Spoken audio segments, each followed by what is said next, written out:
What if I told you that the most powerful weapon against a narcissist isn't rage, isn't revenge, but something far more terrifying to them, your psychological freedom?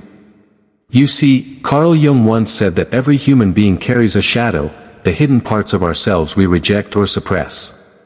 But here's the twist Jung discovered, and it might shock you. A narcissist doesn't just have a shadow. They are the shadow, desperately trying to masquerade as light. On the surface, they appear confident, charming, even radiant. But underneath, there's a void, a deep disconnection from their true self. That's why they feed on control. That's why they manipulate. That's why they provoke emotional chaos, not to destroy you, but to dominate you. Because as long as you're reacting, they remain in charge. But here's where everything changes, when you stop playing their game. When you stop reacting. When you stop justifying, explaining, defending. And instead, you reclaim the one thing they fear more than anything else, your inner clarity. Your stillness. Your freedom. That moment, when you decide, I no longer exist to manage your emotional dysfunction, is the moment they start to lose grip. Not because you attacked them, but because you finally stopped abandoning yourself. And that is what haunts them. Stay with me, because what comes next will give you the exact psychological shift that makes a narcissist powerless in your presence. Have you ever wondered why some people keep blaming you for things you didn't even do? Why their accusations feel oddly personal, as if they're not talking to you, but to something unresolved within themselves? Carl Jung called it projection. It's what happens when someone can't face the parts of themselves they've disowned, so they throw them onto someone else. The narcissist accuses you of being selfish, because deep down, they can't face their own selfishness. They call you controlling, because they're terrified of their own loss of control. Their words aren't truth. They're a mirror of their inner war. And here's where it gets tricky. If you react, if you get angry, cry, explain, or justify, you feed the very system they need to survive. Jung once said, everything that irritates us about others can lead us to an understanding of ourselves. But narcissists don't use that wisdom to heal. They twist it, to manipulate you into guilt, confusion, or self-doubt.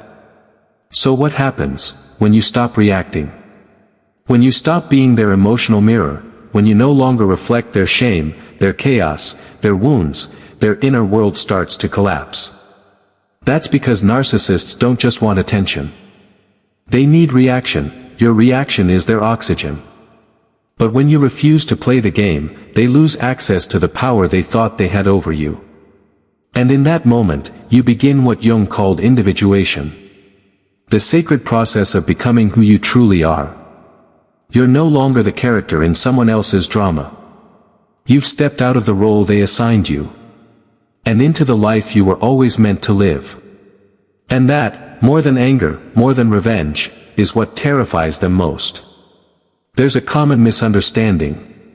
When you stop reacting to a narcissist, people might think you're being cold, uncaring, distant. But let's get this straight, detachment isn't emotional coldness. It's a reclaiming of your inner authority. It's the moment you realize, you're no longer available to be used as someone else's mirror.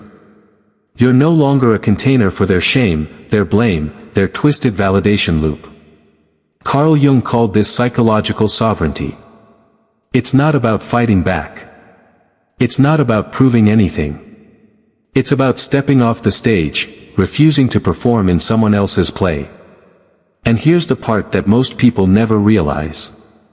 When you leave quietly, without drama, without anger, just calm, clear finality, it leaves a mark. Not on the surface.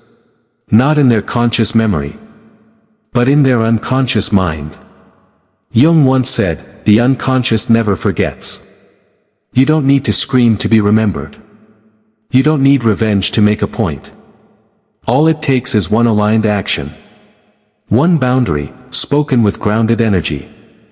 And that moment lodges deep within their psyche, not as guilt, but as unresolved tension. Because they didn't get to define you. They didn't get the last word. They didn't win the emotional game they designed for you. You didn't explode. You didn't collapse. You simply walked away. And that's the version of you they'll remember forever. Not because you hurt them, but because, for once, they couldn't touch you. Here's something most people don't realize about narcissists. They're not just disconnected from guilt. They're disconnected from the deeper function of guilt itself. Carl Jung once said that true guilt isn't just a feeling, it's the psyche's attempt to restore inner balance. But for narcissists, that function has been buried, repressed, locked away. So when they hurt others, they rarely feel guilt the way you or I might. But here's the paradox. When you walk away calmly, without drama, without vengeance, something inside them stirs. You see, guilt doesn't enter through conflict. It enters through silence. Through your refusal to play the game. Through your peace. That's when their unconscious begins to activate what Jung called the compensatory function. A slow, silent discomfort that whispers. Something is wrong here, and I can't blame it on them anymore. They won't admit it. They might even double down. But deep within, they feel it. And the reason it haunts them? Because your healing is doing what they've spent their entire life avoiding. While they perform confidence, you build real strength. While they maintain a persona, you face your shadow. Your transformation proves one thing they desperately want to deny. That change is possible. But only through truth, and truth is the one thing they can't manipulate. So the next time you wonder whether walking away with peace was enough, know this. Your healing is their greatest fear. Not because you punished them, but because you became something they're too afraid to become, whole. There's a moment in your healing journey when everything quietly shifts. You stop asking, will they change? And instead, you realize, I have changed.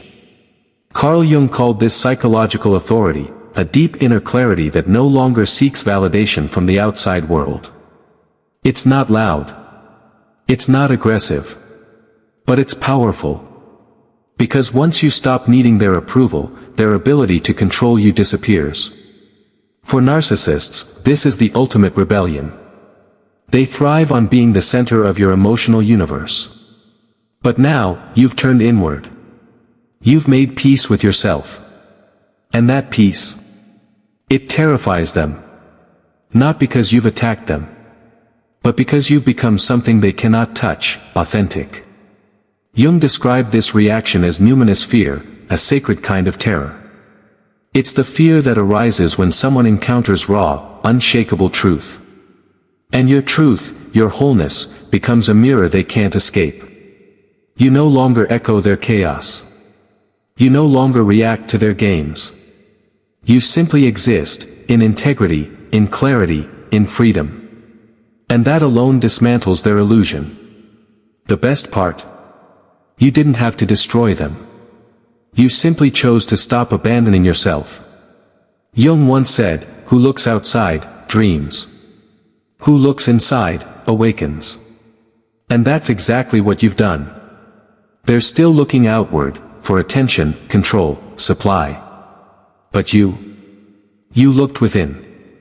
And what you found wasn't rage. It was yourself, whole, grounded, alive. That's the real power. Not revenge. Not resistance. But self-ownership. And the most haunting part for them? You're no longer playing the role. You've walked off their stage, closed the script, and started writing your own story. You are no longer a mirror. You are the truth. And that truth will echo in the silence you leave behind, forever. You know what haunts a narcissist the most? Not your rage. Not your revenge. But your calm. Your silence. Your quiet exit. Your decision to walk away, without explaining, without defending, without needing them to understand. Carl Jung once said, the most terrifying thing is to accept oneself completely. And that's exactly what you've done. You faced your shadow. You stopped performing. You stopped chasing approval and instead chose alignment. You no longer exist to suit their ego. You no longer shrink just to keep the peace. You've stepped fully into your truth. And that, to someone who is still trapped in illusion, is unbearable. You see, narcissists build their entire identity on control, over others, over perception, over chaos. But you found the one thing they'll never truly hold. Inner freedom. You didn't need to scream. You didn't need to win. You simply stopped participating. And that choice, quiet, powerful, permanent, became your greatest act of liberation. Now, you're living without the need to be seen, to be understood, or to be validated.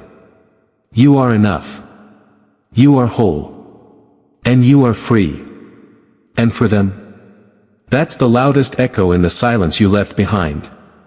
Because your healing didn't require their apology. And your freedom didn't ask for their permission. That's what they'll never understand. You became something they never dared to become. And that truth will follow them long after you've let go. Let me leave you with 3 words from Carl Jung that could shift how you see your inner journey forever. The shadow is not something to be destroyed, but something to be understood. The privilege of a lifetime is to become who you truly are. And finally, the false self collapses in the presence of steady silence. These aren't just quotes. They're reminders. Reminders that you don't have to shout to be free. You don't have to fight to be whole. You only have to return to your truth, and stay anchored in it. So if something inside you stirred during this message, don't leave quietly. Hit that subscribe button and share this with someone else who's walking the same quiet path. Because healing isn't always loud. But it always matters. And your truth, it deserves to be heard.